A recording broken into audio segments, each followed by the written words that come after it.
ஸ்ரீ மகாபெரியவா திருவடிகள் சரணம். என்னோடய சேனலை தொடர்ந்து ஃபாலோ பண்ணுற அத்தனை பேருக்குமே நன்றிங்க. என்னோடய சேனலில் பொது வழிபாடுகள் சக்தி மிகுந்த மந்திரங்கள் அத்தனையும் நான் கொடுத்துக்கிட்டு இருக்கேன். உங்களுக்கு உபயோகமாக இருக்கும்னு நான் நம்புகிறேன்.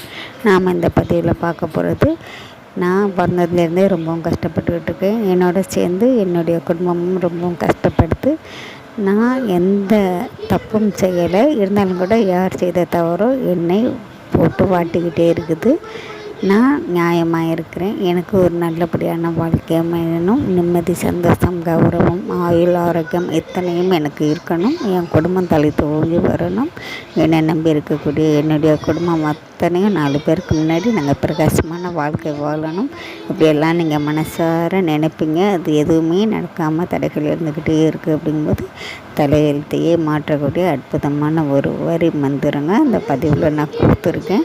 அந்த மந்திரத்தை நீங்கள் தினந்தோறும் கொள்ளைச்சிட்டு வந்தோன்னே உங்கள் பூத்தியறையில் நின்று மனசார உங்களுடைய குலதெய்வம் யாராக இருந்தாலும் சரி அவங்கள மனசார வேண்டிக்கிட்டு அதுக்கப்புறம் இந்த மந்திரத்தை தினந்தோறும் ஒரு 11 தடவை 25 தடவை இந்த முறையில் தினமும் சொல்லிக்கிட்டே வாங்க. சொல்ல சொல்ல சொல்ல கண்டிப்பாங்க ஒரு முன்னேற்றம் தெரியும். உங்களுடைய தீய கர்மா அத்தனையும் கழிய ஆரம்பிக்கும்.